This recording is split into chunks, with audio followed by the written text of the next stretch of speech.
साथियों नमस्कार। मैं कवि सीएल दीवाना फिर आपका यूट्यूब में फिर से स्वागत वंदन अभिनंदन करते हैं।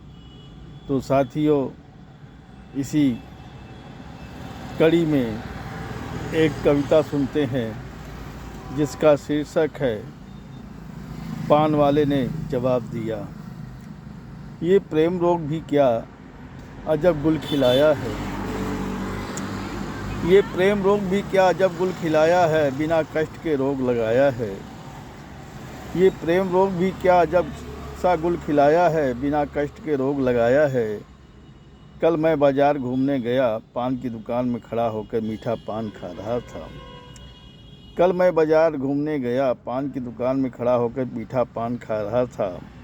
अचानक एक नववती लड़की स्कूटी लाकर खड़ा कर दी। अचानक एक नववती लड़की स्कूटी लाकर खड़ा कर दी।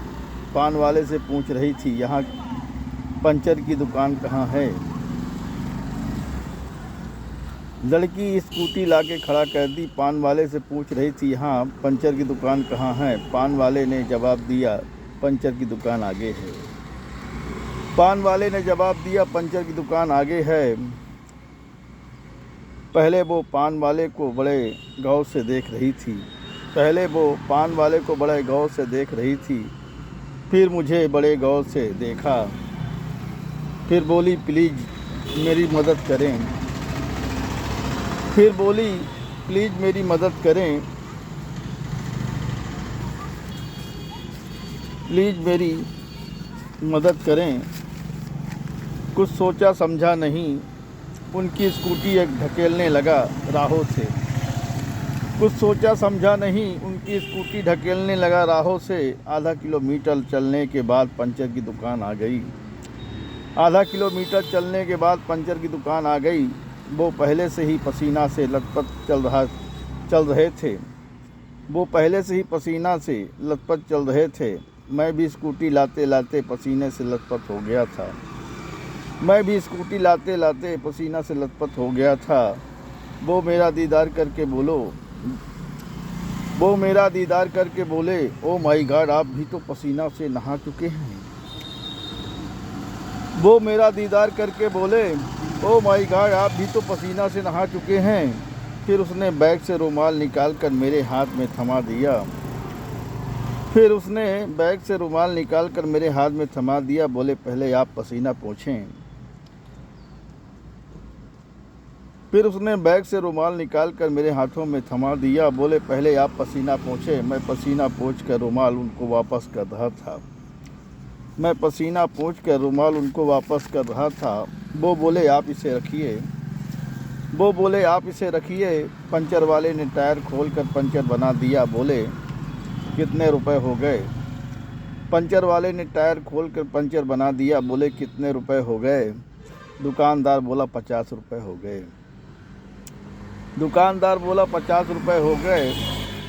उस नवयुवती लड़की ने 50 रुपए अदा किया। फिर स्कूटी चालू करने से पहले वह बोली, गुड बाय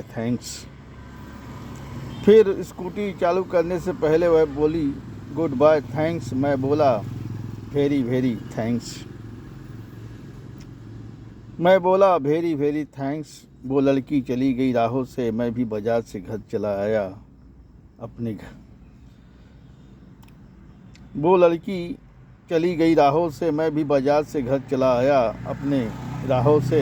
कहता है कवि सीएल दीवाना, यही तो पूजा की दीवानी है।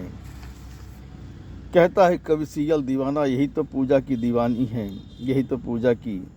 है। कहता है कवि सीएल दीवाना, यही तो दीवाना की पूजा है। कहता है कवि सीएल दीवाना, यही तो दीवाना की पूजा है। साथियों, आइए फिर सुनते हैं बरसात के मौसम पे आधारित एक कविता। ये बरसात का मौसम भी क्या अजब रंग लाया है। रिमझिम बरसात करके दिल को मन भावन बनाया है। रिमझिम बरसात करके दिल को मन भावन बनाया है, सावन में कजली को सुनाया है। दिल को मन भावन बनाया है, सावन की में कजली को सुनाया है। पर्वत पहाड़ों से झरना बनकर धुआंधार दिखाया है। पर्वत पहाड़ों से झरना बनकर धुआंधार दिखाया है। बरसात ने चारों तरफ हरियाली हरियाली फैलाया है।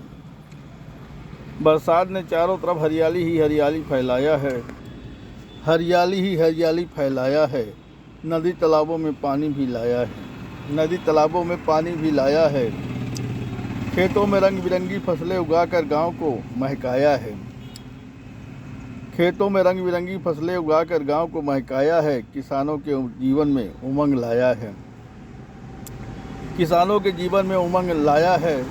नर नारी पशु पक्षियों में दिल को मन भावन बनाया है। नर नारी पशु पक्षियों में दिल को मन भावन बनाया है। कहता है कवि सियल दीवाना, कहता है कवि सियल दीवाना, ये बरसात का मौसम भी क्या अजब रंग लाया है। कहता है कवि सियल दीवाना, ये बरसात का मौसम भी क्या अजब रंग लाया है, क्या अजब रंग लाया है।